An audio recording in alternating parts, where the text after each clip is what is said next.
Sir आप एक बार explain कर दोगे सर? हाँ, अर्पित ये तो वही लास्ट क्लास वाला है। सर मैं क्या हुआ था सर, आपका भी इंटरनेट कनेक्शन लूज हो गया था सर, मेरा भी हो गया था सर, मैंने करा ही नहीं कुछ। Okay okay okay okay okay, देखो फ्रेम ऑफ रेफरेंस क्या है? Frame of reference is place of observation. जहां से भी आप ऑब्जर्वेशन ले रहे हो वो आपका फ्रेम ऑफ रेफरेंस है। मान लो आप ग्राउंड में बैठे हुए हो, आप ऑब्जर्व कर रहे हो कि ऑब्जेक्ट मूव करे या नहीं करे, तो आपके लिए फ्रेम ऑफ रेफरेंस ग्राउंड है, तो प्लेस ऑफ ऑब्जर्वेशन। अब आप मोशन किसी भी बॉडी का स्टडी करना चाहते हैं, तो मोशन स्टडी करने के लिए आपको दो चीजें ऑब्जर्व करनी है। आपको ये भी ऑब्जर्व कि वो पोजीशन पोजीशन आप मेजर करोगे कि पोजीशन टाइम के साथ कैसे वेरी कर रही है। तो आपको दो चीजें मेजर करनी होती है, एक पोजीशन मेजर करनी होती है, एक टाइम मेजर करना होता है। तो आपको जो भी फ्रेम ऑफ रेफरेंस होगा उसमें एक कोऑर्डिनेट सिस्टम होना चाहिए जिसके थ्रू आप पोजीशन मेजर कर पाए, और एक क्लॉक होनी चाहिए जिससे आप टाइम मेजर कर। ठीक है अर्पित? Yes sir. दूसरी डेफिनेशन थी रेस्ट इन मोशन। एक बॉडी अगर रेस्ट में है तो रेस्ट का मीनिंग सिर्फ ये होगा कि बॉडी की पोजीशन चेंज नहीं हो रही। अगर बॉडी की पोजीशन चेंज नहीं होती टाइम की रिस्पेक्ट में या किसी फ्रेम की रिस्पेक्ट में, तो आप कहोगे कि बॉडी आपकी रेस्ट में।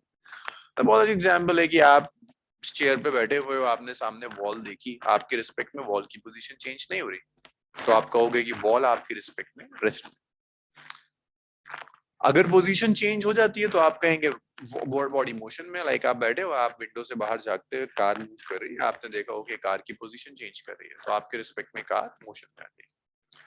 अब उसके बाद नेक्स्ट है कि rest in motion relative terms हैं, not absolute. Like rest in motion depends कि कौन ऑब्जर्व कर रहा है।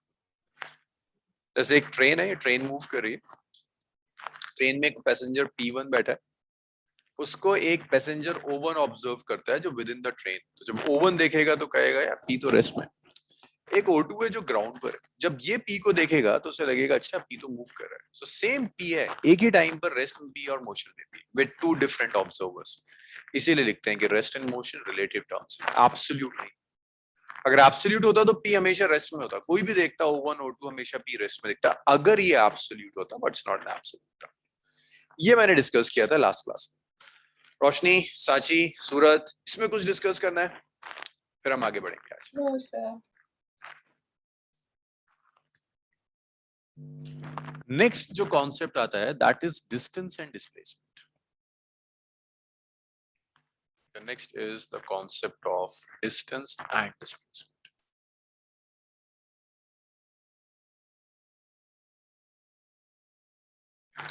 देखिए डिस्टेंस क्या होता है? Distance is the actual path covered. अगर एक बॉडी मूव कर रही है, पहले हम डिस्टेंस स्टडी करेंगे फिर डिस्प्लेसमेंट स्टडी करेंगे।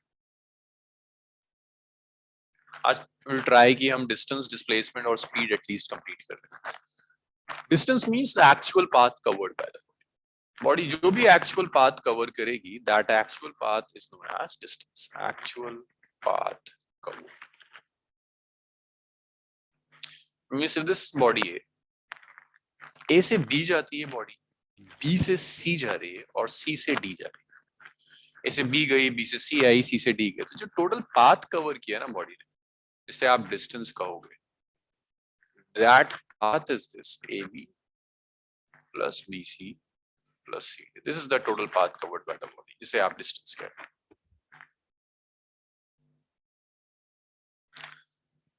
जैसे कार एक मूव कर रही है, कार में होता है ना ऑडोमीटर जो बताता है कार कितनी चली है, या बाइक में जो ऑडोमीटर होता है जो बता रहा होता है आपको कितना डिस्टेंस, कितना चली है गाड़ी, बेसिकली डिस्टेंस मेजर कर रहा है। अब एक बात बताओ, क्या ऐसा हो सकता है कि बॉडी एक मूव कर रही है और उसका डिस्टेंस कम हो जाए? प्रियांशी, क्या पॉसिबिलिटी है कि एक मूविंग कार हो और उसका डिस्टेंस कम होना शुरू कर दे, या डिस्टेंस हमेशा इंक्रीज होगा?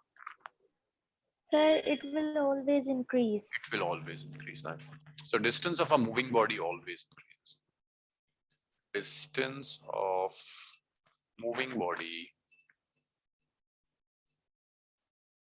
always increases. हमेशा हमेशा अगर एक बॉडी मूव कर रही है तो डिस्टेंस हमेशा इंक्रीज होगा, ऐसा नहीं होता कि डिस्टेंस डिक्रीज कर दे। इसके बाद अगर एक बॉडी मूव कर रही है तो डिस्टेंस या तो पॉजिटिव होगा या जीरो होगा। Zero distance means body move ही नहीं कर रही। ऐसा नहीं हो सकता है कि distance negative. Distance can be positive और जीरो, नेगेटिव नहीं हो सकता। कांट बी नेगेटिव, सेंस ही नहीं बनेगा। अब से आप जब भी कोई क्वांटिटी पढ़ोगे, उस क्वांटिटी में आपको ये सोचना होगा that quantity is a scalar और वेक्टर। डिस्टेंस में डायरेक्शन नहीं होता, सो डिस्टेंस आपका स्केलर है, जस्ट स्केलर क्वांटिटी। जब आप यूनिट देखोगे, सो डिस्टेंस की जो SI यूनिट है, that SI unit is metre. मैं आपको कुछ ग्राफ दे रहा हूँ ना, देख कर बताना मुझे कि क्या ये ग्राफ पॉसिबल है, डिस्टेंस वर्सेस टाइम ग्राफ। ये मैंने ग्राफ दिया। यूजुअली सिर्फ डिस्टेंस के ऊपर जब ग्राफ आता है ना, तो उसमें डिसाइड करने के लिए आपको ये देखना होता है कि डिस्टेंस डिक्रीज नहीं करना चाहिए। हमेशा टाइम के साथ डिस्टेंस इंक्रीज करेगा, या तो कांस्टेंट हो जाएगा, बॉडी नहीं मूव कर रही, या डिस्टेंस बढ़ेगा, डिस्टेंस कम नहीं हो सकता। सिर्फ ये लॉजिक है चेक करने का कि ये ग्राफ पॉसिबल है या नहीं। अनवी, आप चेक करके बताओगे इस ग्राफ में, डिस्टेंस वर्सेस टाइम ग्राफ में, क्या डिस्टेंस इंक्रीज हो रहा है? Yes, sir. डिस्टेंस इंक्रीज हो रहा है, दैट मींस यस, ये ग्राफ करेक्ट है। अगर मैं एक और ग्राफ आपको ड्रॉ करके दिखाऊंगा, एक ग्राफ और मैं अगर आपको ड्रॉ करके दिखाऊं, this is time and this is distance, और ये ग्राफ ऐसा ऐसे जाकर ना ये ऐसे आ रहा है। क्या लगता है लाइशा, इस ग्राफ में क्या हो रहा है? डिस्टेंस इंक्रीज हो रहा है या डिक्रीज हो रहा है? Sir decrease. क्या पॉसिबल है डिस्टेंस का डिक्रीज होना? हाँ जी लाइशा। Yes sir. अरे नहीं, अभी तो लिखा था डिस्टेंस हमेशा सर इंक्रीज बट वो तो नीचे जा रहा है। हाँ तो गलत दिया हो, गलत दिया हो। मतलब ऐसा हो सकता है लाइशा कि आप घर से बाहर निकलो और आप चलना शुरू करो, चलते चलते मैं कहूँ लाइशा अब आपका डिस्टेंस डिक्रीज कर रहा है, टोटल पाथ लेंथ तो बढ़ेगी ना। Yes sir. So it's incorrect, this graph is incorrect. इसके इनकरेक्ट होने का क्या रीजन है रोशनी? ये ग्राफ क्यों इनकरेक्ट है? सर क्योंकि इसमें डिस्टेंस डिक्रीज हो रहा है। Because distance can't decrease. तो ये छोटे छोटे से क्वेश्चंस बनते हैं यहाँ से लॉजिक। इसके बाद अब देखो डिस्प्लेसमेंट।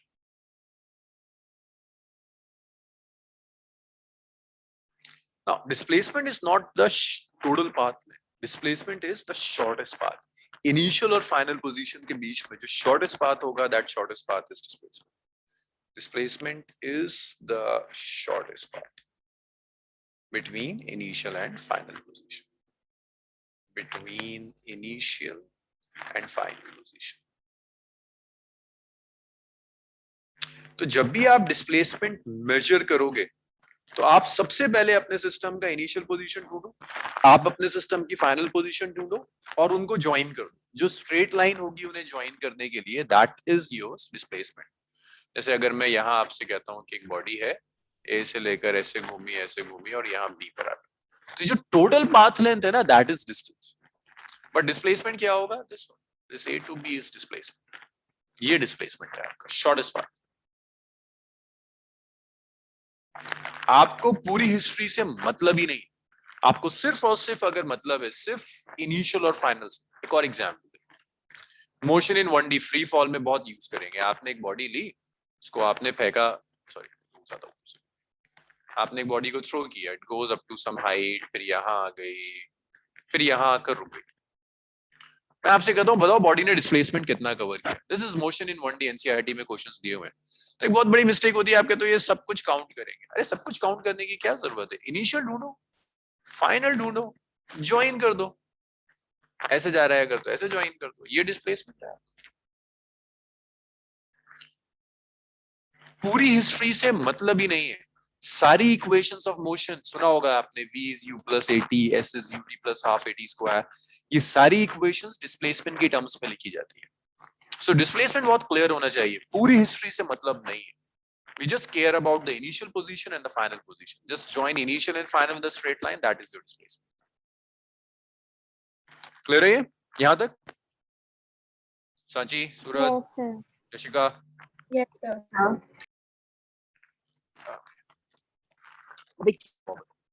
क्या ये पॉसिबिलिटी है सांची कि एक बॉडी मूव कर रही हो और मूव करते करते उसका डिस्टेंस कम होना शुरू हो जाए? No sir. Displacement, sorry. हाँ सांची, क्या लगता है डिस्प्लेसमेंट एक मूविंग बॉडी का क्या डिक्रीज कर सकता है? No sir. नहीं कर सकता। अच्छा सूरज, क्या लगता है सांची ठीक कह रही है या सांची का एनालिसिस गलत है? Sorry sir, could you please repeat? सिर्फ पूछ रहा हूँ क्या displacement of a moving body can decrease with time? Yes sir, it can decrease. It can Yes, sir. Decrease हो जाएगा सांची। अगर एक बॉडी है वो, जैसे यहाँ देखो, ये बॉडी जब ए से लेकर सी तक गई तो डिस्प्लेसमेंट कुछ ज्यादा रहा होगा, अब बी पर आ गई डिस्प्लेसमेंट कम हो गया, क्योंकि डिस्प्लेसमेंट तो सिर्फ इनिशियल और फाइनल है। मान लो ए से लेकर बॉडी यहाँ सी तक गई, कुछ डिस्प्लेसमेंट होगा, सी से वापस बी पर आ गई तो डिस्प्लेसमेंट इतना ही होगा। So it can decrease with time. Displacement of a body can decrease with time. Displacement of moving body can decrease with time. Sir एक बार फिर से बताना सर ये वाला point. Displacement of a moving body can decrease with time. अगर एक body move कर रही है तो टाइम के साथ उसका डिस्प्लेसमेंट डिक्रीज कर सकता है। देखो जैसे ए से एक बॉडी गई सी तक, it's this is some point, और मैं कह रहा हूँ ये 10 मीटर है, तो डिस्प्लेसमेंट अभी कितना हुआ 10 मीटर। फिर अर्पित मैं आपसे कहता हूँ अब ये बॉडी वापस आ रही, ऐसे कर कर ये यहाँ आ गई सी, और ये सेपरेशन था 5 मीटर, तो डिस्प्लेसमेंट कितना हुआ? सिर्फ 5 ही तो हुआ, पहले 10 था फिर बाद में डिक्रीज हो गया। सो दिख रहा है डिस्प्लेसमेंट डिक्रीज हो रहा है अर्पित? Yes sir yes. तो यही मैं कह रहा था, displacement of body can decrease with time, ये टाइम के साथ डिक्रीज कर सकता है। अच्छा इसमें कुछ चीजें और भी इंपॉर्टेंट है। तो अगर एक मूविंग बॉडी है उसका डिस्प्लेसमेंट टाइम के साथ डिक्रीज कर जाएगा। अच्छा मुझे ये बताओ कि displacement of a moving body Yashika zero कब हो सकता है? इज इट पॉसिबल कि displacement of a moving body zero हो जाए? Yes sir. अगर हम सर्कल में मूव कर रहे हो तो स्टार्टिंग और इनिशियल पॉइंट अगर सेम हो तो हमारी डिस्प्लेसमेंट जीरो हो जाएगी, गुड है ना, सब यही कह रहे हो कि अगर स्टार्टिंग और फाइनल पॉइंट सेम हो जाए तो बॉडी का डिस्प्लेसमेंट जीरो हो जाएगा। मींस अगर ऐसा हो जाए कि बॉडी ने जहां से स्टार्ट किया घूम फिर कर बॉडी दोबारा वहीं आ जाए, स्टार्टिंग पॉइंट और फाइनल पॉइंट अगर सेम हो जाए तो आप लिखोगे displacement is zero. If initial and final points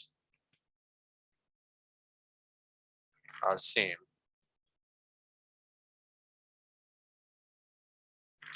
then displacement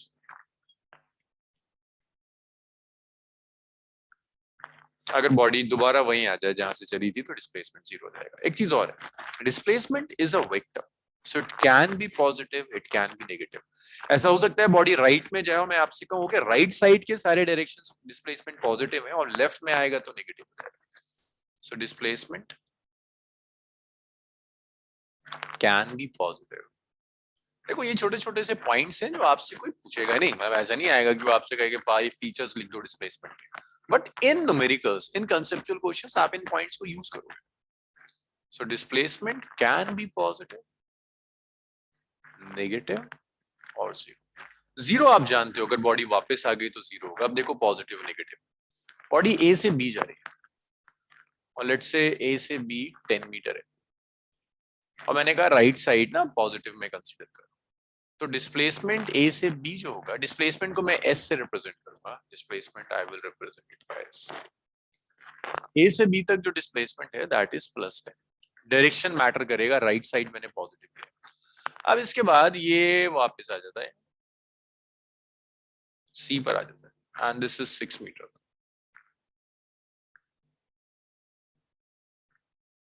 B से सी डायरेक्शन रिवर्स हो गया ना, पहले राइट में था अब लेफ्ट में आ गया, अब displacement negative. But that's just a convention, मैं राइट पॉजिटिव लिया तो लेफ्ट नेगेटिव, ऐसा हो सकता था। आप कहते हैं नहीं भाई राइट नहीं मैं लेफ्ट पॉजिटिव, तो आपका 10 नेगेटिव आता 6 पॉजिटिव। पता है ये क्लियर हुआ पॉजिटिव नेगेटिव डिस्प्लेसमेंट का क्या मतलब? सर हम कोई फिक्स नहीं रहेगा सर कन्वेंशन, मतलब हम किसी को भी लिख सकते हैं और आपकी मर्जी, आप कहीं भी ले सकते हैं, बट यूजुअली ना हम करेंगे क्या, पॉजिटिव एक्स एक्सिस वाले को पॉजिटिव लेंगे, नेगेटिव एक्स वाले को नेगेटिव लेंगे। अच्छा एक चीज और बताओ मुझे, डिस्प्लेसमेंट वेक्टर है तो ये नेगेटिव साइन कहाँ आ रहा होगा, मैग्नीट्यूड में या डायरेक्शन में? Roshni sir displacement is a vector quantity, right? तो Yes. ये नेगेटिव साइन क्या स्पेसिफाई कर रहा है? इट्स मैग्नीट्यूड और डायरेक्शन? So direction. डायरेक्शन, हाँ, ये हमने किया था स्टार्टिंग में. Yes, vectors sir. का magnitude is positive, negative sign direction बताएगा. It's a vector quantity. SI unit is metre. Note it down. इसके बाद हम न्यूमेरिकल शुरू कर रहे हैं. लिखना शुरू.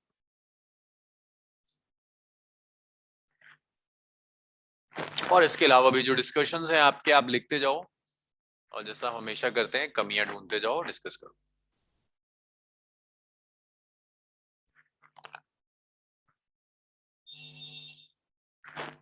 देखो अब तक हम जो भी कर रहे थे ना, सब मैथ्स का पार्ट था. Vectors, mathematical physics, differentiation, dimensions, errors. आज से फिजिक्स शुरू हुई, कॉन्सेप्ट्स आज से आए. तो जहां आपका लॉजिक ना एक्सेप्ट करे मुझे वहीं रोक दो, करो डिस्कस.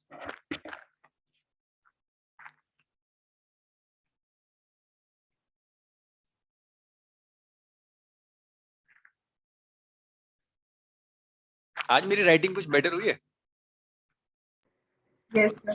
ये ऐप बहुत मुश्किल से मिला है मुझे कि ये किसी ने मुझसे कहा था कि वन नोट अपने आप करेक्ट कर देता है. कि मेरे जैसे लोग की राइटिंग बहुत खराब है.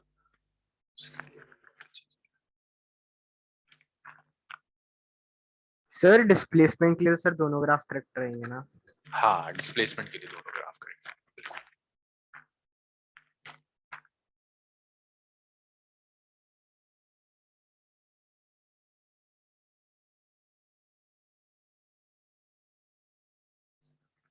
थोड़ा नीचे करना स्लाइड पे.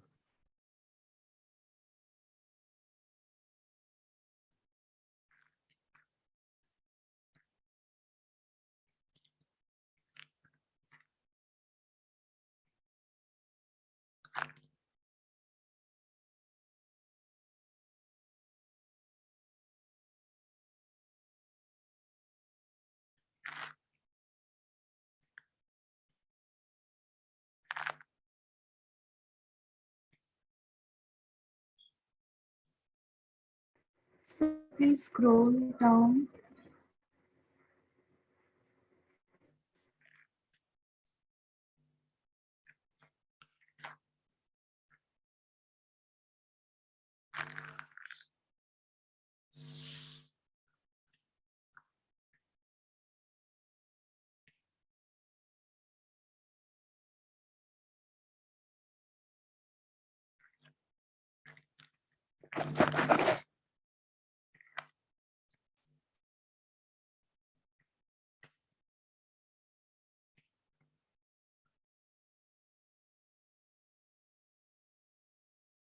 Sir, would you please scroll it down?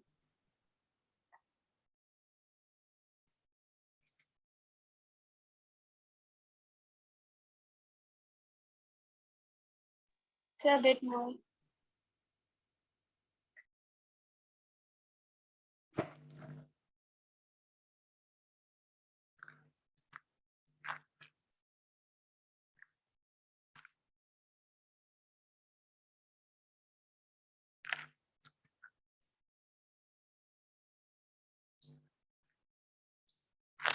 कोई डाउट नहीं है किसी भी चीज में? मैं पूछना शुरू करता हूँ. यस लाइशा, कहीं कोई डाउट नहीं?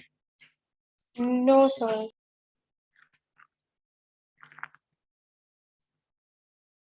सर एक स्ट्रेट लाइन के लॉन्ग सर डिस्प्लेसमेंट कैसे रहेगा? स्ट्रेट लाइन के अलोंग? सर डिस्प्लेसमेंट सर वो सेम मतलब डिस्टेंस इक्वल ही रहेगा ना वैसे? हाँ, अभी आऊंगा इस पॉइंट पे कि डिस्टेंस और डिस्प्लेसमेंट कंपेयर करें. सही कह रहे हो, सेम रहेगा अगर बॉडी एक ही डायरेक्शन में जा रही है.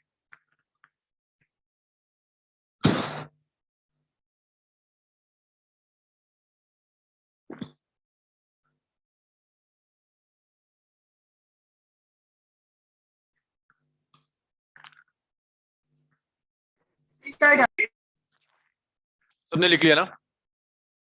Yes sir. Yes, sir. अब कंपेयर करते हैं. अगर मैं इन जनरल कंपेयर करूं तो देखो distance will be greater than displacement because distance is the actual path covered ना. बट एक केस में ये इक्वल भी हो सकता है. इक्वल कब होगा? सर अगर बॉडी स्ट्रेट लाइन में चल रही है तो स्ट्रेट लाइन में मूव करिए ना. अगर स्ट्रेट लाइन में मोशन हो रहा है, motion straight line. So distance और डिस्प्लेसमेंट एग्जैक्टली इक्वल आ जाएंगे, और स्ट्रेट लाइन में भी इन वन डायरेक्शन, ऐसा ना हो कि स्ट्रेट लाइन में जाकर वापस आ जाए, ऐसा हो सकता है कार एक डायरेक्शन में गए वापस आ गए, वहां चेंज हो जाएगा, इन वन डायरेक्शन। तो डिस्टेंस और डिस्प्लेसमेंट एग्जैक्टली एक दूसरे के इक्वल होगा। तो छोटा छोटा सा लॉजिक था आपका डिस्टेंस और डिस्प्लेसमेंट के ऊपर। आप क्वेश्चंस करेंगे, एक बहुत इजी क्वेश्चन करेंगे, क्लास 9 से उठाएंगे उसे, जस्ट टू मेक श्योर कि डिस्टेंस और डिस्प्लेसमेंट का कॉन्सेप्ट ठीक हो जाए। सेकंड जो न्यूमेरिकल करेंगे वो आपके एंट्रेंस के लेवल का होगा। So let's start with the questions. अच्छा, बिफोर स्टार्टिंग दिस क्वेश्चन आपको ना एक मैथ्स का एक कॉन्सेप्ट यूज करना है। देखो, मैंने मैथमेटिकल फिजिक्स में इंटीग्रेशन डिफरेंशिएशन बहुत डिटेल में कराया था। ट्रिग्नोमेट्री के लिए मैंने कहा था कि जहां भी मुझे जरूरत होगी मैं वहां आपको ट्रिग्नोमेट्री कराता चला जाऊं। ये मैंने डिस्कस किया था ट्रिगो के लिए कि जहां भी मुझे जरूरत होगी वहां मैं आपको ट्रिगो ऐड करता चला जाऊं। सो ये भी ऐसी है, इस डिस्टेंस और डिस्प्लेसमेंट के न्यूमेरिकल्स में आपको एक कॉन्सेप्ट की जरूरत पड़ेगी एंड दैट इज ट्राइंगल का कॉन्सेप्ट।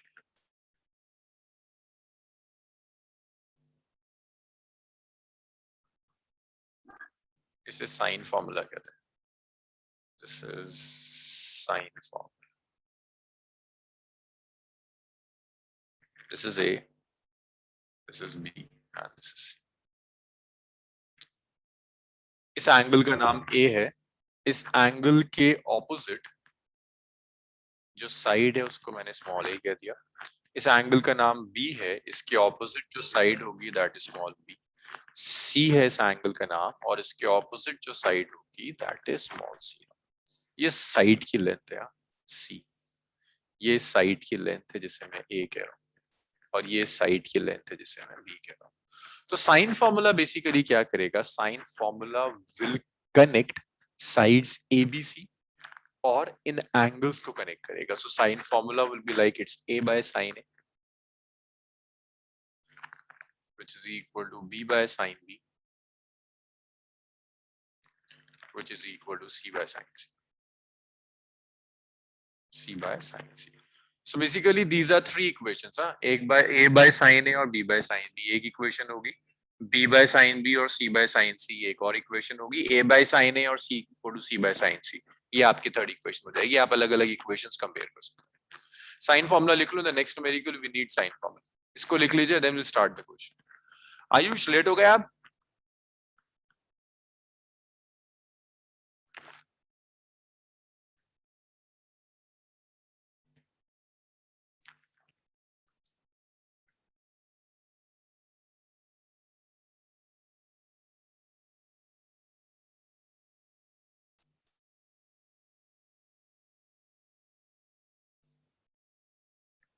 आयुष, अभी तक मैंने जस्ट डिस्टेंस और डिस्प्लेसमेंट डिस्कस किया है। Distance is the actual path और displacement is the shortest path between initial and final. Pranjal, आपकी मेरे साथ फर्स्ट क्लास है आज?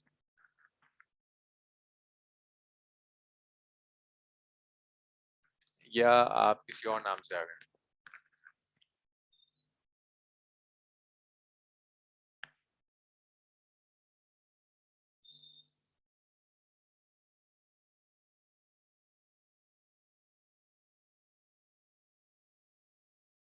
ओके आयुष,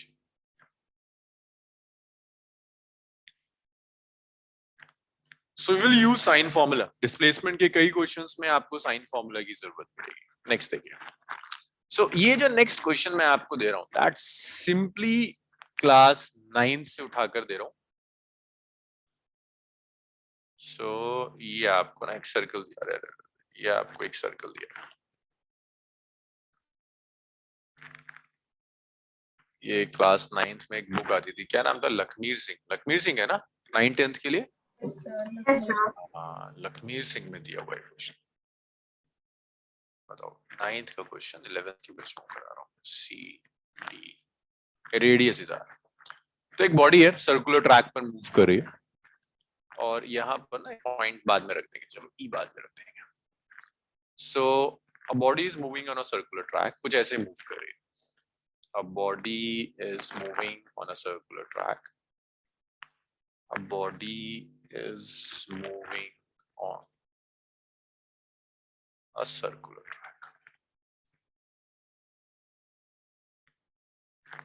सर्कुलर ट्रैक पर बॉडी जा रही है of radius R, radius of the track is r. Calculate distance and displacement. Distance and displacement from first part A to B. Body A से B जा रही है, आपको बताना है डिस्टेंस और डिस्प्लेसमेंट कितना होगा. सेकंड, A से C जा रही है बॉडी, आपको बताना है डिस्टेंस और डिस्प्लेसमेंट कितना होगा. Third part, after one complete revolution, after one complete revolution, और फोर्थ पार्ट में आपको दिया हुआ है A to E. ये E पॉइंट है यहाँ, ये रहा, बॉडी E तक आती है, और जब E तक आती है तो ये एंगल दिया है उसने 60 डिग्री. हर पार्ट में डिस्टेंस और डिस्प्लेसमेंट चाहिए, सिर्फ ये जो लास्ट फोर्थ पार्ट ऐड किया, यहाँ कुछ नया है, बाकी तो सब ट्रिवियल्स है. सॉल्व करते हैं फर्स्ट पार्ट, A से B ऐड. सो आप लोगों से स्टार्ट करते हैं.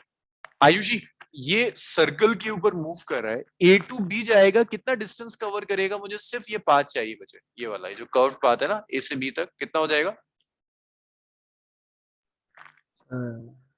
एक मिनट आयुषी सर्कमफेरेंस से कैलकुलेट कर सकते हैं. 1/4 सर्कल कवर कर रहा है, कितना हो जाएगा?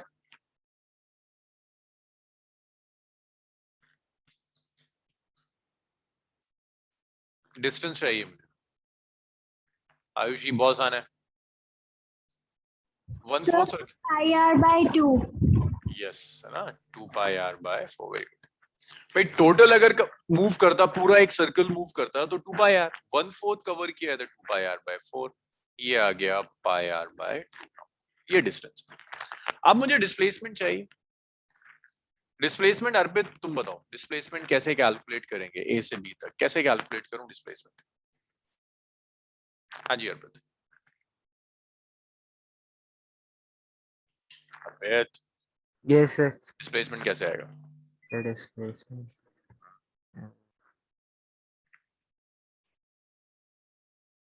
इतनी गलत बात है, पढ़ना छोड़ रखा है आजकल, है ना, दिमाग इसलिए नहीं चल रहा. असाइनमेंट हो रहे हैं सॉल्व अर्पित? Yes sir. कितने दिन का गैप आया हुआ है?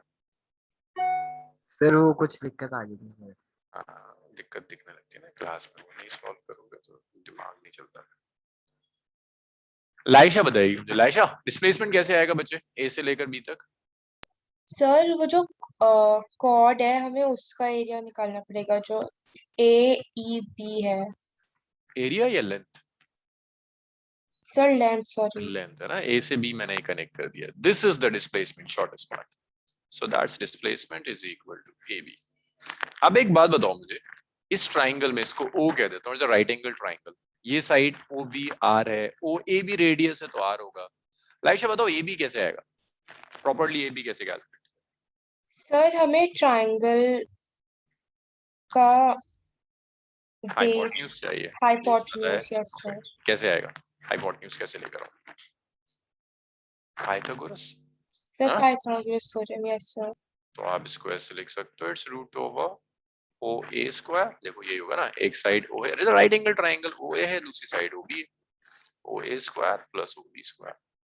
OA और OB दोनों की वैल्यू कितनी है प्रियांशी? देखना, इस ट्राइंगल में OA और OB दोनों कितना है?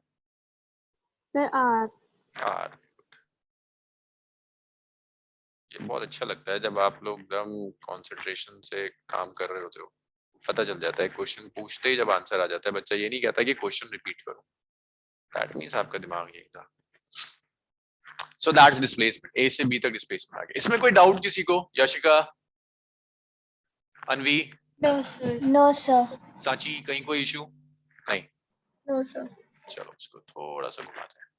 सेकंड पार्ट में आते हैं. A से लेकर C तक जा रहे हैं, मुझे डिस्टेंस चाहिए. रोशनी मुझे बताओ कि डिस्टेंस कितना होगा A से C तक?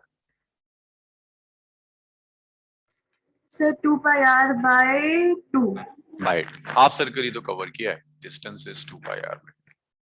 सो 2 pi r by 2, ये pi r आ गया. अच्छा, डिस्प्लेसमेंट कितना होगा सांची A से C तक? हाँ सांची, ए से सी चला गया, कितना डिस्प्लेसमेंट कवर किया होगा? सर एरिया सेमी सर्कल का पेरिमीटर सेमी सर्कल का पैरामीटर तो डिस्टेंस है ना बच्चे, ऐसे गया तो 2r 2r है ना। आपको क्या चाहिए? शॉर्टेस्ट पाथ इनिशियल से फाइनल, ये होगा शॉर्टेस्ट पाथ। देखो डिस्प्लेसमेंट के लिए सिर्फ इनिशियल ढूंढा करो, आदत अभी से डाल लो, फाइनल ढूंढा करो और उसे ज्वाइन कर दिया, दैट्स इट। तो आपने इसे ज्वाइन कर दिया, डिस्प्लेसमेंट कितना आ गया? 2r आ गया। तो ये तो इस A to C आ गया। अब है third part, after one complete revolution, complete revolution, complete revolution, after one complete revolution, Ayush distance कितना हो जाएगा अगर सर्कल पूरा एक कवर कर दिया इसने?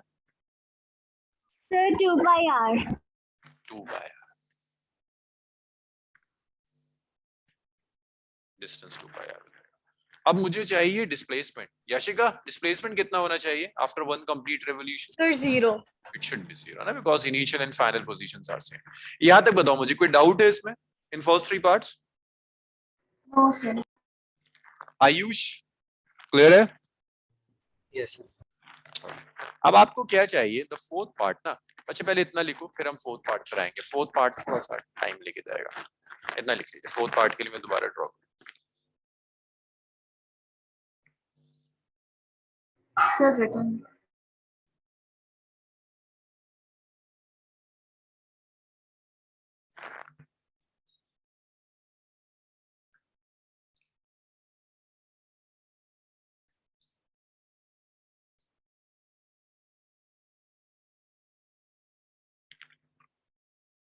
क्वेश्चन लिखा आप लोगों ने? स्क्रॉल करूं मैं फर्दर?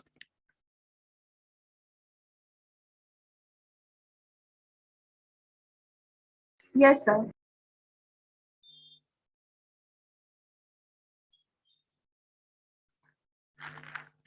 और कोशिश करना है जो सॉल्यूशन है ना, जस्ट रेफरेंस के लिए, सॉल्यूशन देखने की जरूरत नहीं। सो बेसिक से न्यूमेरिकल है। फर्स्ट 3 पार्ट्स तो बस आपको ना डिस्टेंस और डिस्प्लेसमेंट में डिफरेंस समझा देता है। फोर्थ पार्ट है तो यहाँ पर कुछ सोचना पड़ेगा। इसके बाद जो न्यूमेरिकल आएगा वो कुछ ठीक है, मतलब वहां जरा कैलकुलेट करना होगा।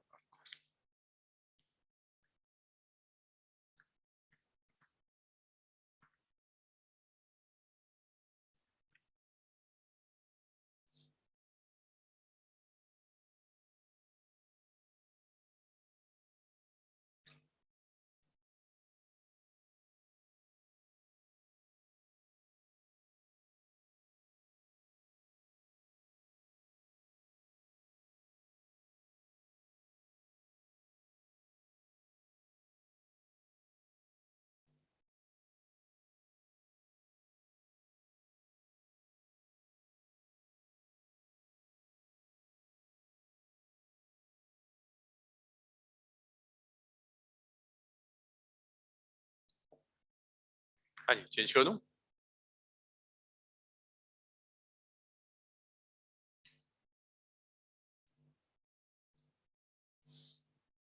आप फोर्थ पार्ट सॉल्व करते हैं। O2E के लिए एक बार और ड्रॉ कर ही लेते हैं। थोड़ा सा ऊपर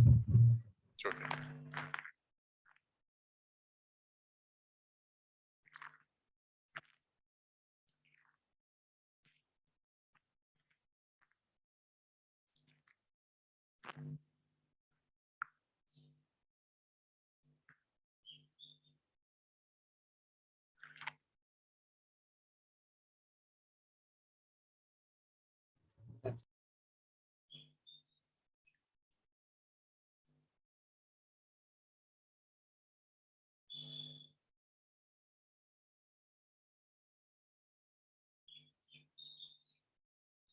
Sir, it is O to E or A to E? हाँ 8 सॉरी 8 मेरे क्या हो गया, कहाँ गया?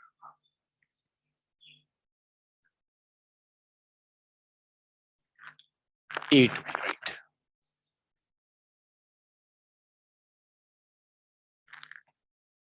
अच्छा एक बात ऑनेस्टली बताओ, ये बाकी सारे डिस्ट्रैक्शंस बंद होते हैं ना तुम्हारे? Facebook, Insta, WhatsApp? अगर ये खुला हुआ है, मतलब जितना तो मुझे पता है कि आप में से कोई ईमानदारी से बताएगा नहीं कि मैं फेसबुक या इंस्टा खोल के बैठा हूँ, लेकिन अगर उसमें से कुछ खुला हुआ है तो आपके लिए प्रॉब्लम्स बढ़ती चली जाएंगी। देखो क्लास का सिर्फ मोटिव ये नहीं होता कि मैंने कुछ कॉन्सेप्ट्स कराए, आपने रट लिए, कुछ याद रहा, उसका भी कुछ परसेंट आप एग्जाम में लिख कर आ जाओ। सिर्फ सोल मोटिव ये नहीं है, it's a training of the brain. अगर आपका ब्रेन 1.5 आवर कॉन्सेंट्रेट नहीं कर सकता, आप खुद बताओ, अगर आपने पूरे साल उसको ट्रेन किया है कि 10 मिनट रुक, फिर 10 मिनट के बाद फिर वो व्हाट्सएप देखता है, फेसबुक देखता है, और जगहों पर डिस्ट्रैक्ट होता है, तो आप उस ब्रेन से कैसे एक्सपेक्ट कर सकते हो कि at the end of the year या आफ्टर 2 इयर्स जब आप अपने एंट्रेंस में बैठे होगे तो वो 3 आवर्स कॉन्सेंट्रेट करते हैं। फुल कॉन्सेंट्रेशन से वही ब्रेन कैसे काम करेगा? बिल्कुल ऐसा नहीं है कि मिलिट्री में एक सोल्जर हो, वो ट्रेनिंग में गड़बड़ करता रहे और एक दिन वॉर हो जाए तो कैसे काम करेगा? अपने आप को नहीं बचा पाएगा। ये चीज आप लोगों के ब्रेन के साथ भी। अगर आप में से जो भी डिस्ट्रैक्टेड है, कुछ बच्चों का मुझे पता चल जाता है, पूछता हूँ फौरन आंसर आता है, दैट मीन्स आप डिस्ट्रैक्टेड नहीं हो, आप कुछ और नहीं कर रहे। लेकिन कई बच्चे हैं जिनमें लैग होता है, मतलब 4-5 सेकंड का लैग होता है, मुझे दोबारा रिपीट करना पड़ता है कि मैं क्या कह रहा था। दैट मीन्स या तो डिस्ट्रैक्शन है या दिमाग कहीं और घूम रहा है। इस तरह से आपको एंट्रेंस क्रैक करना आपके लिए मुश्किल हो जाएगा। और ये वो एज है जब आप अपना कंसंट्रेशन स्पैन अच्छा कर सकते हैं। अगर इस एज में कंसंट्रेशन स्पैन अच्छा नहीं हुआ तो फिर लाइफ लॉन्ग नहीं होता। मैं हमेशा ये चीज कहता हूँ और बैचेस के अंदर भी कि दिमाग को आदत डालो एक टाइम में एक चीज करने का। अगर किसी दिन दिमाग ये कहता है ना कि आज मुझे नहीं पढ़ना, मत पढ़ो, नेटफ्लिक्स खोलो, मूवी देखो, मूवी दिल नहीं चाह रहा, बाहर जाकर टहल कर आ। लेकिन उसको इतना डिसिप्लिन करो कि जिस दिन तुम क्लास कर रहे हो उस दिन अपने ब्रेन से कहो, देख 1.5 घंटा सिर्फ क्लास होगी और कुछ नहीं। फेसबुक का टाइम आएगा, इंस्टा का टाइम आएगा, व्हाट्सएप का भी आएगा, उस वक्त भी करेंगे, लेकिन अभी जो टाइम है क्लास का उसमें और कुछ नहीं कर सकते। इतना एटलीस्ट इतना डिसिप्लिन होना चाहिए इस एज में आके।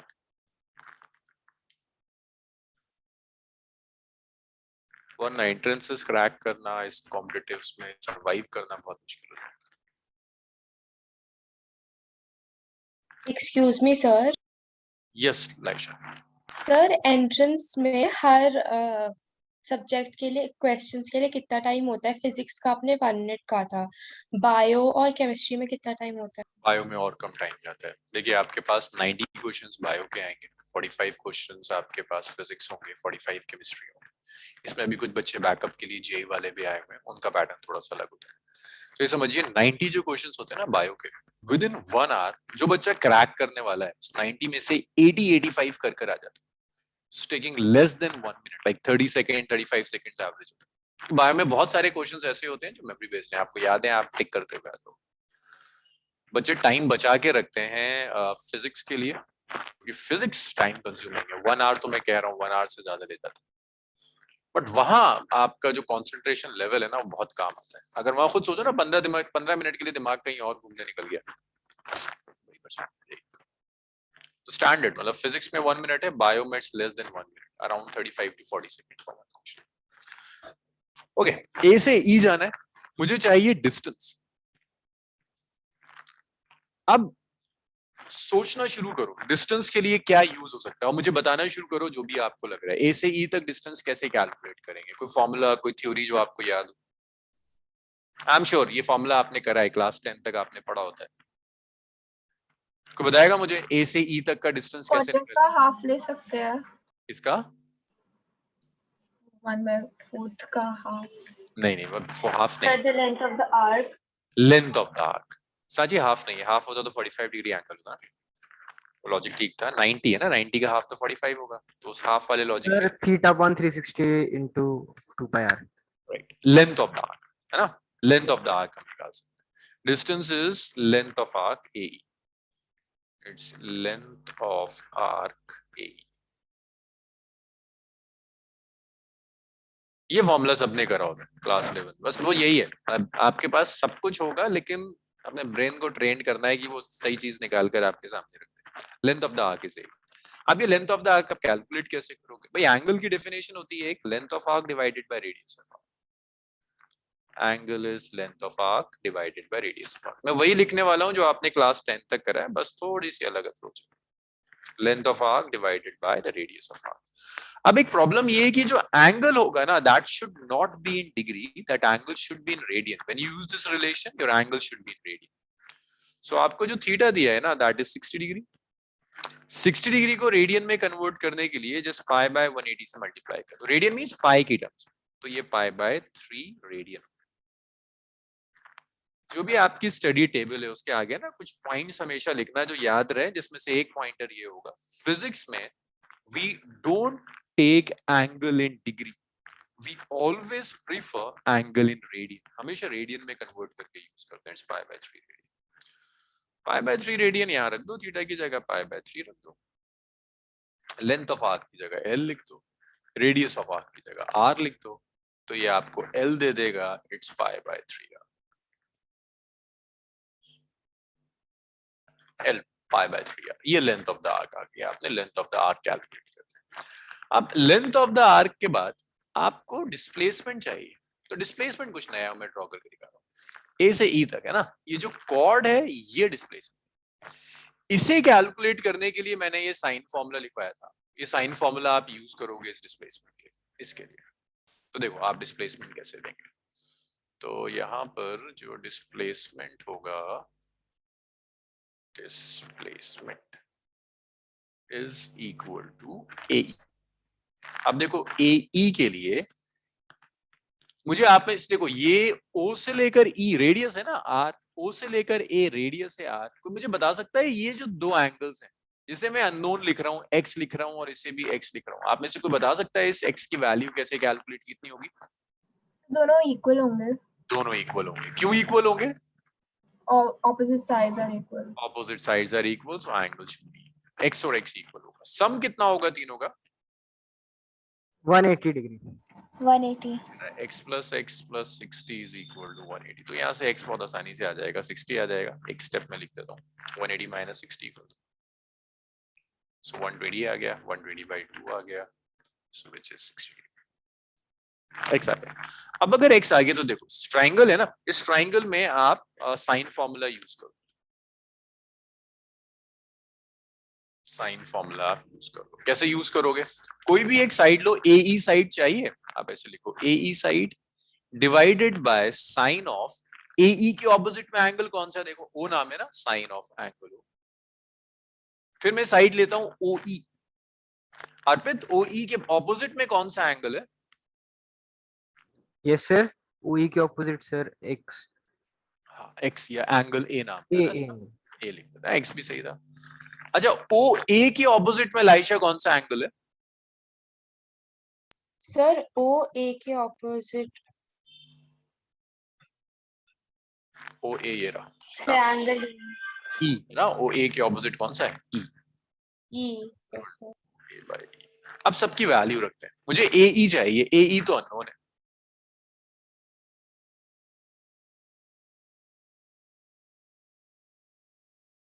OE कितना था? R था. साइन 60 रख दिया एक ही जगह. थर्ड की जरूरत नहीं है, बट स्टिल लिख लो OAR, और तीसरा एंगल भी 60 है.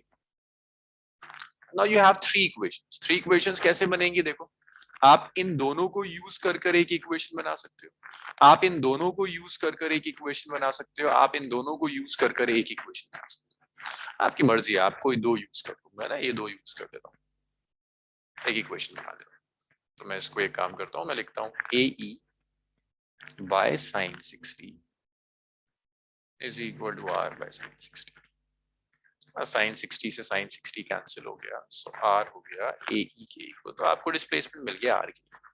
अब इसी न्यूमेरिकल को कुछ लोग ऐसे भी कहेंगे देखो सब इक्विलेटरल ट्रायंगल है, ये R ये R तो ये R. कर सकते हैं आप इस आर्गुमेंट से, लेकिन एग्जाम में हमेशा 60 नहीं आएगा. उसने इसको 30 दे दिया तो क्या करोगे? इक्विलेटरल तो नहीं रहेगा, इक्विलेटर वाला लॉजिक फेल हो जाएगा. तो आपको एग्जैक्ट मेथड आना चाहिए. The exact method is sine formula. You should know how to use sine formula. कुछ बुक्स में इजी करने के लिए कहेगा इक्विलेटरल ट्रायंगल है, सब साइड्स बराबर होनी चाहिए, AE भी R. लॉजिक सही है, बट वो लॉजिक ऐसा नहीं है जो आप कई क्वेश्चंस में अप्लाई कर. मैंने इसको 45 कर दिया तो आप लॉजिक अप्लाई नहीं कर पाओगे. साइन फॉर्मूला आप हर जगह अप्लाई कर दोगे, इसीलिए मैं साइन फॉर्मूला से कर. चलिए लिखना शुरू कीजिए और मुझे डाउट्स बताइएगा.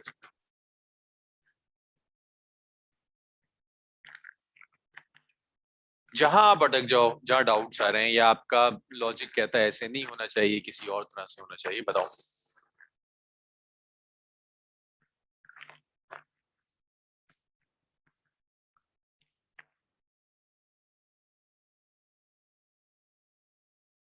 सर साइन वाला फॉर्मूला सारे एंगल्स के साथ चलेगा ना? सबके साथ।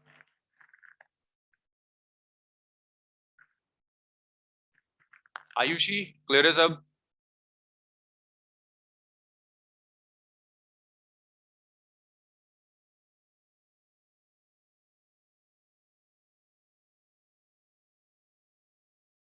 आयुष,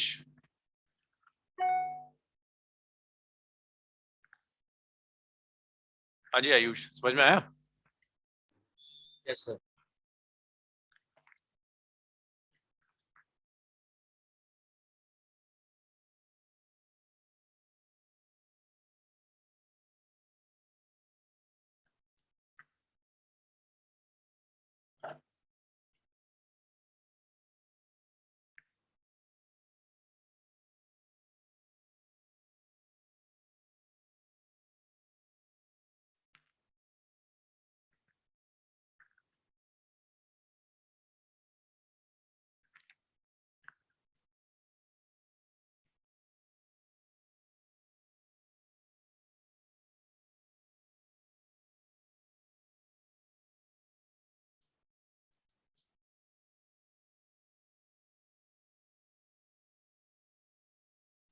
अगर इस न्यूमेरिकल में कहीं कोई कंफ्यूजन रह गया आपका, तो नेक्स्ट नहीं सॉल्व होगा।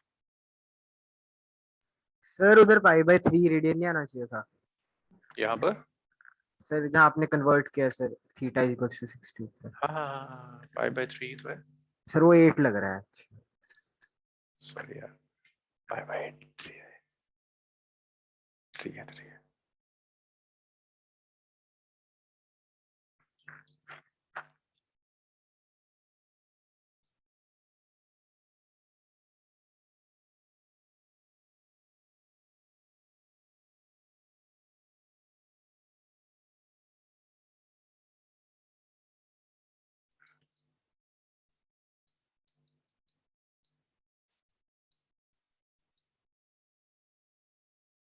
लिखा आप लोगों ने? चेंज कर दूं स्पीड? वो r sin 60 है लास्ट में। हाँ, r/sin 60।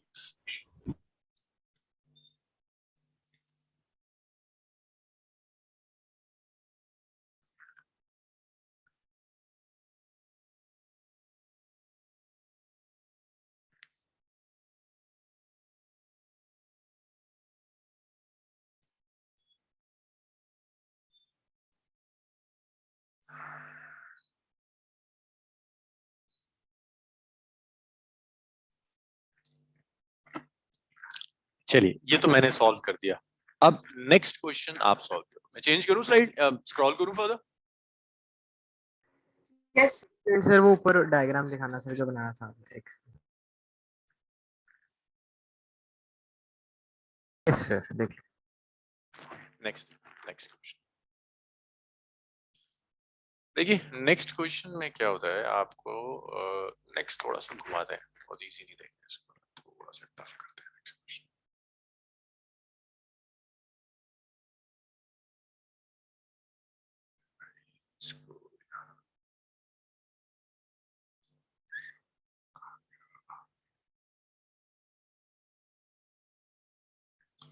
सो ये आपका ना XYZ कोऑर्डिनेट सिस्टम है। This is x axis, this is y axis, this is z axis. यहाँ आप एक नया मेथड सीखोगे डिस्प्लेसमेंट के लिए। डिस्टेंस आप खुद करोगे, डिस्प्लेसमेंट मैं करूंगा। तो एक बॉडी ये O से स्टार्ट करती है, ऐसे सेमी सर्कुलर पाथ कवर करती है और यहाँ तक आ जाती है A पॉइंट तक। और इसने जो सेमी सर्कल कवर किया है ना, सेमी सर्कल का जो रेडियस है, इस सेमी सर्कल का जो रेडियस है, दैट रेडियस इज R।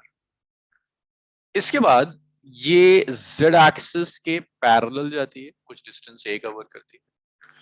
उसके बाद ये Y एक्सिस के पैरेलल जाती है,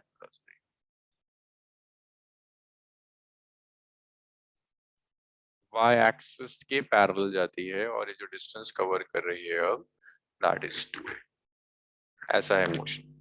बड़ा कॉम्प्लिकेटेड सा मोशन है, पहले सेमी सर्कल है, फिर सेमी सर्कल के बाद ये जेड एक्सिस के अलोंग जाती है। तो ये ऐसा है, जेड एक्सिस तो कॉपी के बाहर होता है ना, तो अगर मैं इसको आपको दिखाऊं कि हुआ क्या, ये ऐसे हुआ। अगर ये पेन है मेरा, पहले ये ऐसे गया, आप अपनी कॉपी में ड्रॉ कर सकते हो इसे, फिर ये कॉपी के प्लेन से बाहर आ गया ए, फिर ये ऊपर चला गया 2। तो ये मोशन है, पहले ऐसे गया, फिर बाहर आया कॉपी के प्लेन से, फिर ऊपर चला गया 2। आपको कैलकुलेट करना है इस पूरे में कि इसका टोटल डिस्प्लेसमेंट क्या हो ना, आपको चाहिए, पहले लिख देते हैं।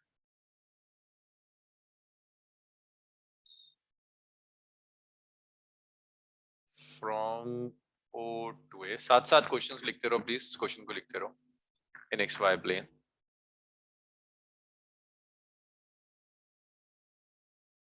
Then it cover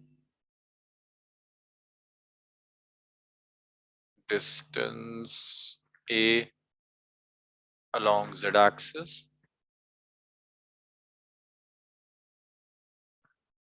and then 2a along y axis। इसको b कहते थे, इसे c कहते थे। Calculate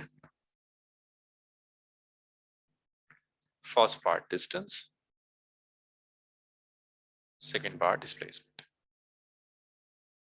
so distance I am sure आप कर लोगे, डिस्प्लेसमेंट मैं सॉल्व कर दूंगा। जल्दी से कैलकुलेट करो और आंसर चैट रूम में लिखना, कोई बोलेगा नहीं, सब चैट रूम में लिखेंगे। फैकल्टी हूं मैं, फैकल्टी को जल्दी से भेज दो चैट रूम के अंदर, आंसर क्या आएगा।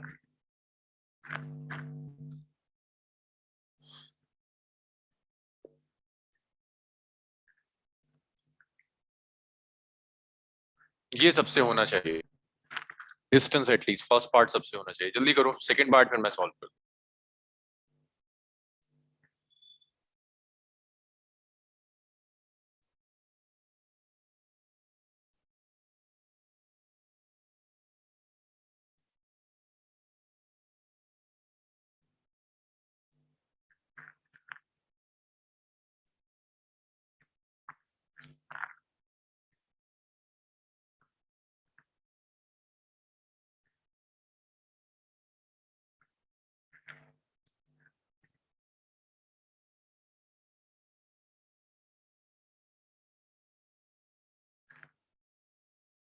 अरे स्पीड को क्या हो गया तुम लोगों को, हो गया होगा अब तक तो, जल्दी जल्दी लिखो। आयुषी आया कुछ?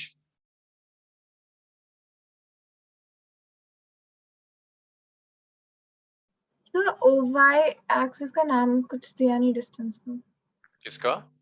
जैसे AB को स्मॉल a से दिया, जैसे OY कुछ नहीं है। ये आर दिया हुआ ना, यहाँ से यहाँ तक आर, ये रेडियस दिया हुआ है आपको, आर सेमी सर्कल है ना, इसका रेडियस आर दे दिया, और बी सी दिया है 2 है। अच्छा एक काम करो, सॉरी मैंने इसको आर दे दिया, मतलब बाकी मैंने वेरिएबल्स ए दिए हैं, इसे ना प्लीज ए ले लो इसको भी ना, सब एक साथ दिखेगा, जरा कैलकुलेशन आसान है। The radius of the semi circle is, Arpit एक बार ठीक कर लो, सही आ रहा है तुम्हारा, वो मैंने चेंज कर दिया ना लास्ट मोमेंट पर, उसके अकॉर्डिंग ठीक कर लो, अदरवाइज अर्पित ठीक आ रहा था तुम्हारा। एक अर्पित का आंसर आया अब तक। सूरत, रोशनी, आंसर्स कहाँ हैं? नहीं सूरत 5 ना ना, सूरत गड़बड़ है, सांची गड़बड़ है, गड़बड़ है, बिल्कुल गड़बड़ है। रोशनी,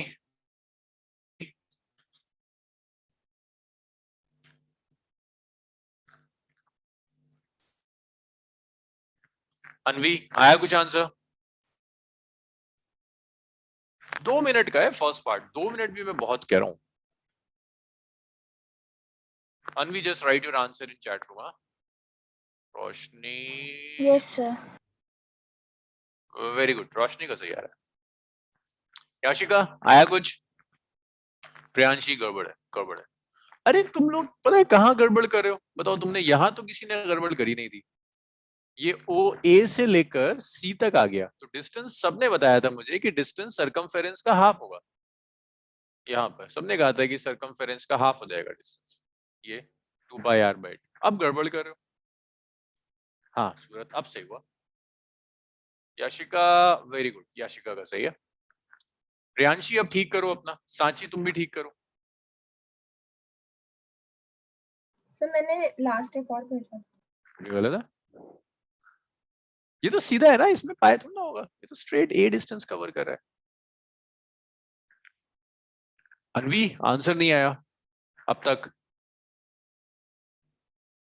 गलत सलत जो भी आ रहा है ना, जल्दी जल्दी लिखो उसको, तो ठीक करना मेरा काम है। प्रियांशी ने भी गड़बड़ करी थी अभी, और अर्पित का ठीक है। आयुष आंसर का है ना? आयुष ना ना, गड़बड़ वही गड़बड़ कर रहे हो जो ऊपर बच्चे और भी कर रहे हैं। देखो कितना इजी है। अनवी क्या हुआ, आंसर नहीं आया अभी तक? सर मैंने भेज दिया, एक बार रीसेंड करूं? हाँ एक बार रीसेंड करो फैकल्टी को। आपने शायद होस्ट को भेज दिया होगा, मैं फैकल्टी होस्ट को नहीं भेजता। आयुषी, आयुषी बहुत चिपकाती है आज। नहीं अनवी, नहीं नहीं नहीं बच्चे गड़बड़। देखो साची, साची अब ठीक है। देखो डिस्टेंस जो होगा ना, आप डिस्टेंस कैलकुलेट कर रहे हो, डिस्टेंस ऐसे होगा, ओ से लेकर ए तक आया, ऐसे गया है ना सेमी सर्कुलर पाथ से, तो डिस्टेंस तो सेमी सर्कल के इक्वल होगा, पाया पाई ए हो जाएगा। ये बताओ ये आया अनवी, ये लॉजिक समझ में आया? ऐसे सभी सर्कुलर पाथ से गया है ना, तो डिस्टेंस तो आपका किसके इक्वल होगा? Yes sir. ए तो So, रेडियस pi. है सेमी सर्कल का, पाई ए है ना, Yes. हाफ सरकमफेरेंस का हाफ कर। इसके बाद ये ए से बी गया, ए से बी कितना डिस्टेंस कवर किया? ए, ये सबने सही करा है। फिर वो बी से और उठकर सी तक चला गया, बी से सी तक कितना कवर किया है? 2a, so that is pi A plus 3। Clear है? That's the distance, pi a plus 3. अब आपको चाहिए displacement.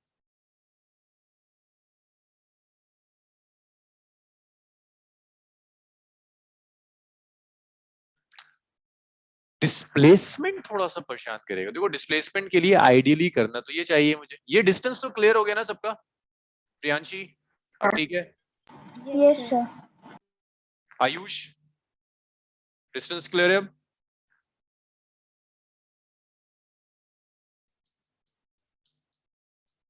Ayush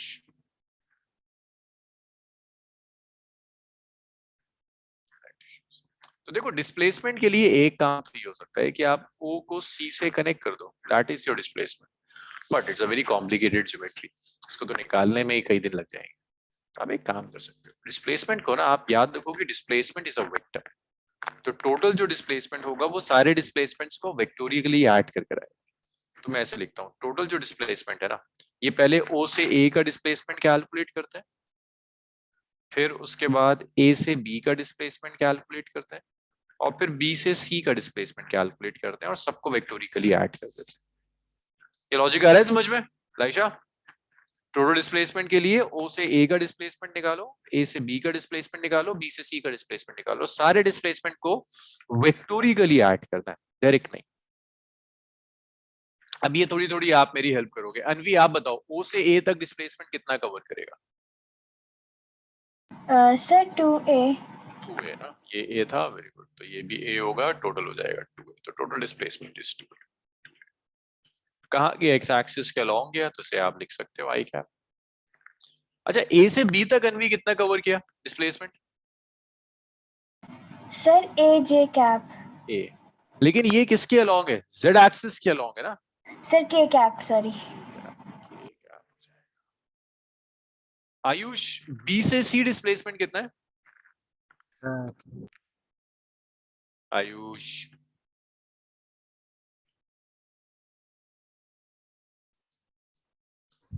2a square. 2a square क्यों होगा? 2a तो है बस। B से C, अब मुझे डायरेक्शन बताओ, किस डायरेक्शन में है ये? x y z किस एक्सिस के अलॉन्ग है 2a?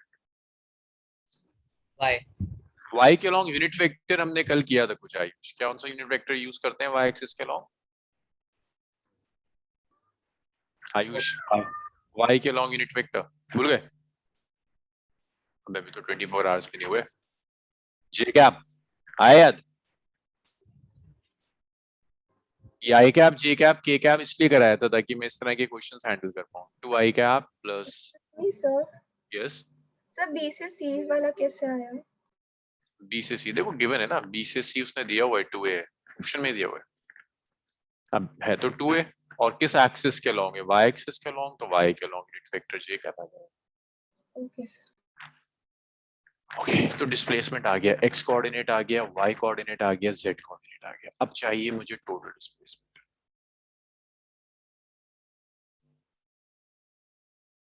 i का आपका कोएफिशिएंट है 2a, तो मैं इसको लिख सकता हूं कि this will be 2a square.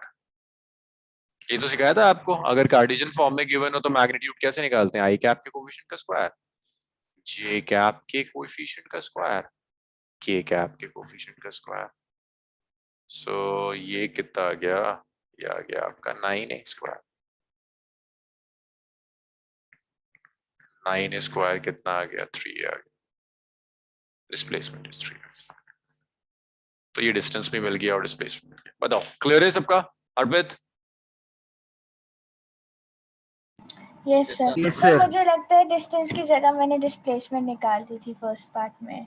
अच्छा आपने डिस्प्लेसमेंट निकाल दिया था। फाइन, अब क्लियर है ना डिस्टेंस और डिस्प्लेसमेंट सबका? प्रियांशी कोई परेशानी नहीं? सूरत?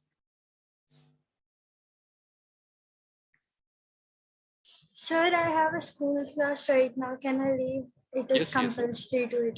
yes, no issue. Thank you, sir. Yes, Surat? Sir, हाँ जी साची। सर ये मैग्नीट्यूड निकाल के डिस्प्लेसमेंट किस मुझे समझ नहीं आ रहा।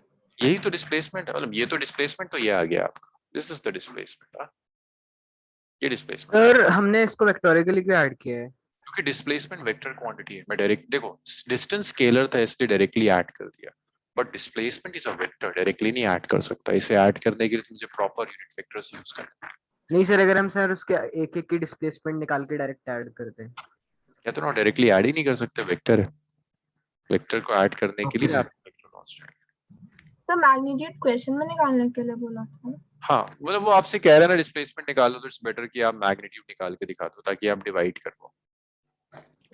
ठीक है, अच्छा ये लिख लो इसको, फिर हम स्पीड स्टार्ट करते हैं, स्पीड एंड वेलोसिटी।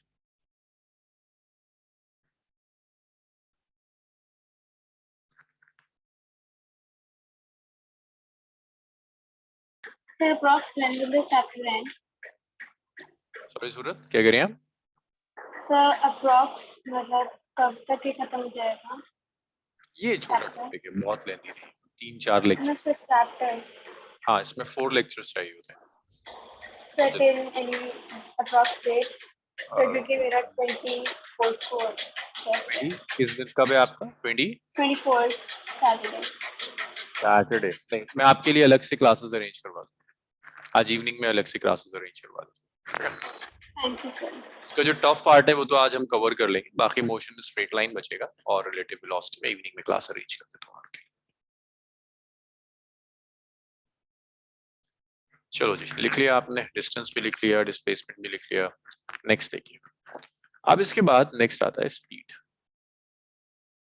देखो स्पीड का मतलब, speed is just the ratio of distance and time.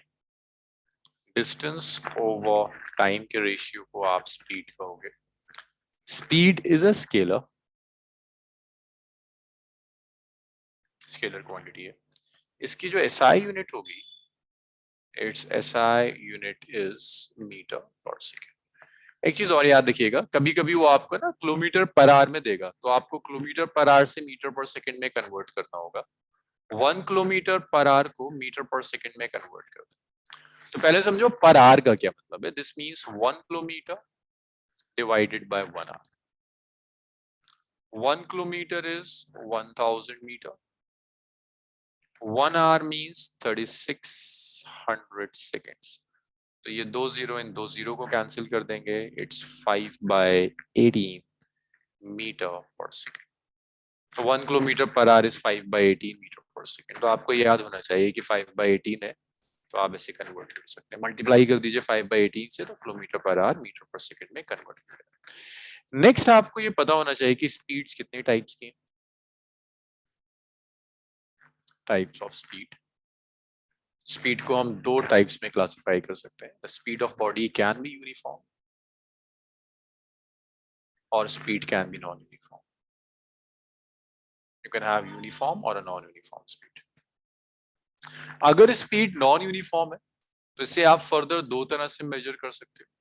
You can either measure the average speed, आप एक बॉडी की एवरेज स्पीड मेजर कर सकते हैं, और you can measure the instantaneous speed, आप इंस्टेंटेनियस स्पीड भी मेजर कर सकते हैं। ये दो तरह से आप स्पीड मेजर करोगे, एवरेज या इंस्टेंटेनियस। इतना लिखिए, फिर हम डिटेल में लिखते हैं कि यूनिफॉर्म स्पीड की डेफिनेशन क्या होगी, नॉन यूनिफॉर्म की डेफिनेशन क्या होगी। इतना नोट कीजिए।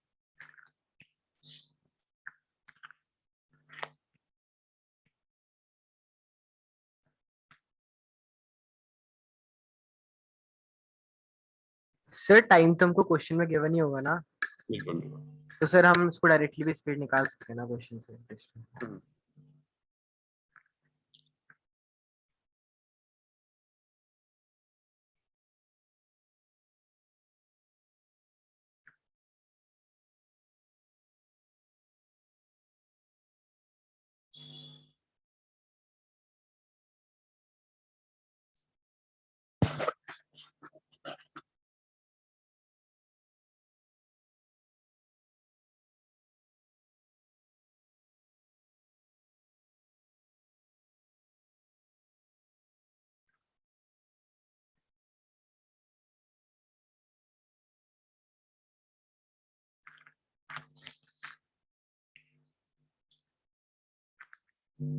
सर रिटर्न अब देखोगे छोटी छोटी सी ना कुछ डेफिनेशन है, जैसे एक छोटी सी डेफिनेशन आती है यूनिफॉर्म स्पीड की। यूनिफॉर्म स्पीड, अगर एक बॉडी यूनिफॉर्म स्पीड से मूव कर रही, uniform speed simple means constant speed, very नहीं कर रही स्पीड। इनसे कार मूव कर रही है, उसके स्पीडोमीटर पे हमेशा 10 मीटर पर सेकंड आता है, that means it's moving with a uniform speed. Uniform means a constant speed, change नहीं हो रही। स्टैंडर्ड एक डेफिनेशन होती है बॉडी कवर्स, आपसे डेफिनेशन कोई पूछना नहीं है, बस होनी चाहिए डेफिनेशन नोट्स में। Body cover equal distance in equal interval of time।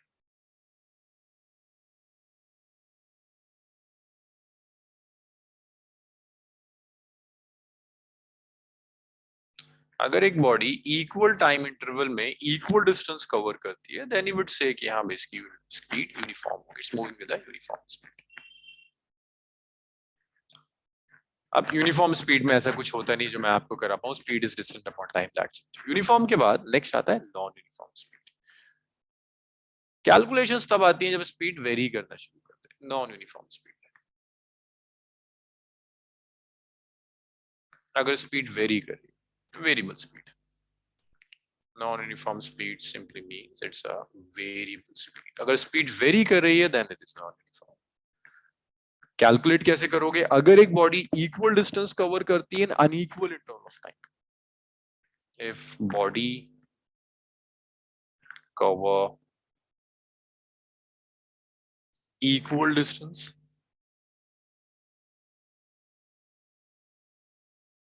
in unequal interval of time,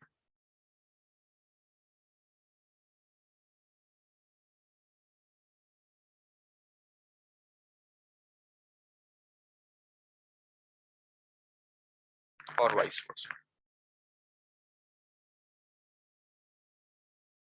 तो आप कहोगे कि स्पीड नॉन यूनिफॉर्म। अब स्पीड अगर नॉन यूनिफॉर्म है तो आप उस नॉन यूनिफॉर्म स्पीड को दो तरह से मेजर कर सकते हैं। You can either measure the average speed और you can measure the instantaneous speed. अब आपको डिफरेंस पता होना चाहिए कि एवरेज और इंस्टेंटेनियस में डिफरेंस क्या होता है। तो उसके लिए एग्जाम्पल, एक कार है, ए से बी ट्रैवल करती है, बी से सी ट्रैवल करती है, सी से डी ट्रैवल करती है। जब बी से ए से स्टार्ट करती है तो टाइम था 2 PM, बी पर पहुंचती है टाइम इज 3 PM, सी पर पहुंचती है टाइम इज 4 PM, डी पर पहुंचती है टाइम इज 5 मींस 2 PM से लेकर 5 PM तक जर्नी कंप्लीट कर दी। जब बी ए पर थी तो रेस्ट में थी, speed is 0 metre per second या 0 किलोमीटर पर आवर लिख लेते हैं, 0 किलोमीटर पर आवर। बी पर पहुंची इट्स 40 किलोमीटर पर आवर, सी पर पहुंची it's 60 kilometre per our, D पर पहुंची इट्स 80 किलोमीटर पर आवर। तो ये स्पीड है, ए से बी, बी से सी, सी से डी, ये स्पीड है उसकी 0, 40, 60, 80। और आपको ये भी पता है कि ए से बी तक जो टोटल डिस्प्लेसमेंट है ना दैट इज 60 किलोमीटर। तब अगर आपसे पूछता हूँ मुझे बताओ यार बॉडी की स्पीड क्या थी, आप दो तरह से बता सकते हो। एक तो आप मुझे ये बता सकते हो कि at 2 PM it was 0, at 3 PM this is 40 kilometer per hour, at 4 PM it's 60, at 5 PM it's 80 kilometer per hour. That means आप मुझे हर इंस्टेंट पर स्पीड बता रहे हो। तो ये जितनी भी स्पीड है ये सारी स्पीड दे आर इंस्टेंटेनियस। आप बता रहे हो मुझे एक टाइम इंस्टेंट पर स्पीड क्या है, दैट्स इंस्टेंटेनियस। मैं आपसे कहा ना मुझे बताना है 4 PM पर एग्जैक्ट क्या थी 60, तुमने स्पीडोमीटर देखा कार का, तुमने कहा ओके कार में 60 आ रहा है स्पीडोमीटर में, that means at 4 PM it's 60 kilometre per hour. मैंने कहा अच्छा मुझे बताओ 3 PM पर क्या हो गया, आपने फिर से कार का स्पीडोमीटर देखा, आपने कहा 3 PM it's exactly 40, that's 40 kilometre per our. ये इंस्टेंटेनियस है। अब मैं आपसे कहता हूं कि एवरेज स्पीड कैलकुलेट कीजिए। Average speed is the ratio of total distance, ratio of total distance divided by total time. Total distance और टोटल टाइम का जो रेशियो होगा दैट्स एवरेज स्पीड। तो आपने कहा 60 किलोमीटर टोटल डिस्टेंस है, टाइम कितना लगा 2 PM से 5 PM तक? 3 hours। 3 आवर्स है ना। 2 PM देखो, अब देखो मैं इंस्टेंट नहीं कह रहा, मैं नहीं कह रहा कि मुझे 2 PM पर बताओ, मैं कह रहा हूं मुझे 2 PM से 5 PM तक एवरेज कितना था ये बताओ। तो तुमने टाइम ले लिया 60 किलोमीटर था, टाइम लिया 3 आवर था, ये आ गया 20 किलोमीटर पर आवर। तो ये डिफरेंस है इंस्टेंटेनियस में और एवरेज में। कैलकुलेट कैसे करते हैं वो हम सीखेंगे, बट एटलीस्ट ये डिफरेंस बहुत क्लियर होना चाहिए। व्हेन आई से इंस्टेंटेनियस दैट मींस कोई टाइम इंस्टेंट होगा। टाइम इंस्टेंट ऐसा भी हो सकता है 3 सेकंड पे बताना क्या स्पीड होगी, दैट्स इंस्टेंटेनियस। लेकिन अगर मैं आपसे कह रहा हूं 3 सेकंड से लेके 5 सेकंड्स तक बताओ, it's not instantaneous, that is interval दे दिया, इंटरवल में average which is total distance by total time. ये एग्जांपल क्लियर है सबका? साची सर एवरेज वाले में दो मतलब दो उसके बीच में होगा, नॉट इंस्टेंटेनियस सिर्फ वन पर्टिकुलर। किसी एक पर्टिकुलर पे। यस अनवी, कोई डाउट है इसमें? No sir clear. Where? Ayush? No, sir. चलिए इसको लिखना शुरू कीजिए, then we will start with the average speed.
Sir, please scroll down.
So देखो this is average speed ratio of total distance and total time. ये पहला एग्जांपल, ए से B जाती है 10 मीटर कवर किया, बी से सी जाती है 20 मीटर कवर किया, सी से डी 30 मीटर, टाइम गिवन है 10 सेकंड 5 सेकंड 5 सेकंड्स में।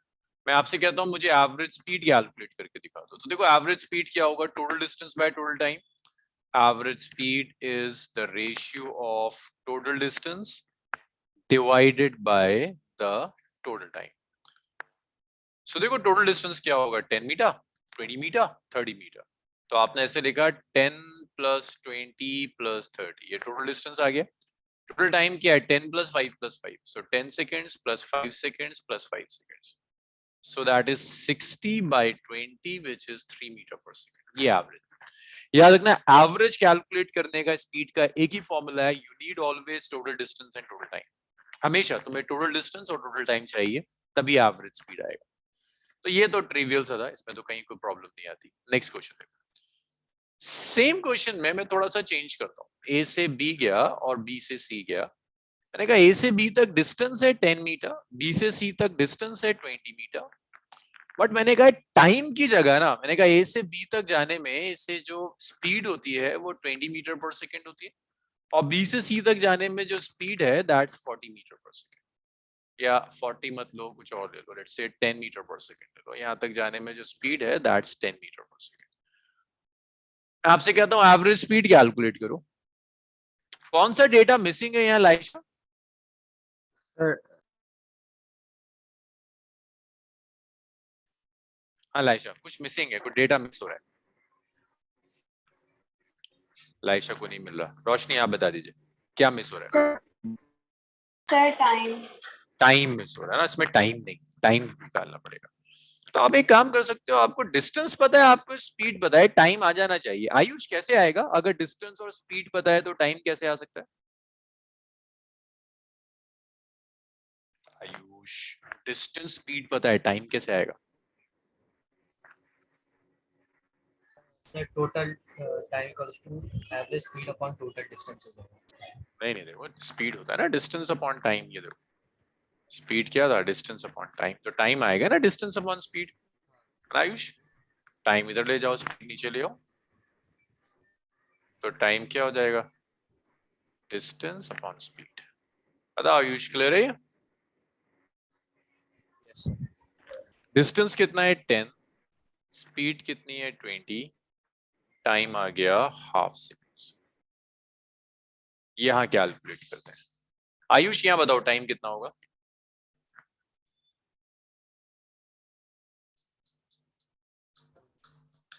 आयुष टाइम कितना लगेगा? 20 अपॉन 10 डिस्टेंस अपॉन स्पीड। हाँ, तो ये हो गया 20 upon 10 which is 2 seconds.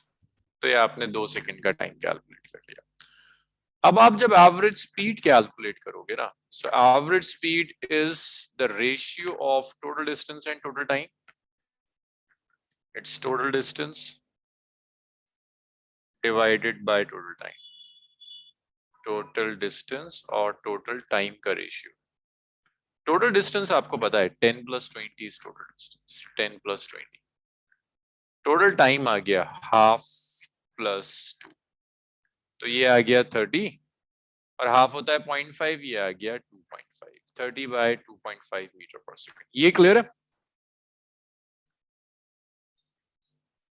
Basic basic questions हैं, शुरू में तो बहुत बेसिक चीजें आएंगी। यहां तक क्लियर है प्रियांशी, आयुषी, यस सर। सांची, कोई डाउट इसमें? No sir. बहुत बेसिक क्वेश्चंस हैं, ये आपसे नहीं पूछेगा। आपसे जो क्वेश्चंस पूछेगा उसमें ये सारे कॉन्सेप्ट्स एक साथ यूज होंगे। I just want to make sure कि आपको ये सारे कॉन्सेप्ट्स पता हो। थर्ड जो यूज होगा, अब देखो क्या क्या हो सकता है, अब आप तो खुद गेस कर सकते हो। फर्स्ट क्वेश्चन था जिसमें डिस्टेंस और टाइम दोनों दिया था, सेकंड में डिस्टेंस और स्पीड दिया था, थर्ड पे क्या करेगा, टाइम और स्पीड दे देगा, कहेगा एवरेज निकालो। ए बी सी, ए से बी जाता है 10 मीटर पर सेकंड से, बी से सी जाता है 20 मीटर पर सेकंड से। कहता है टाइम जो लग रहा है ना ए से बी तक दैट्स 5 सेकंड्स, बी से सी तक जो टाइम लग रहा है दैट्स 3 सेकंड्स। सो यहाँ पर सांची क्या मिस हो रहा है डेटा में?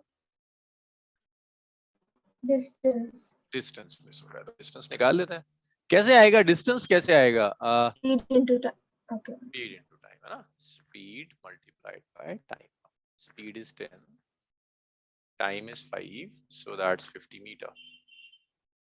तो यहाँ भी डिस्टेंस आ जाएगा स्पीड इनटू टाइम.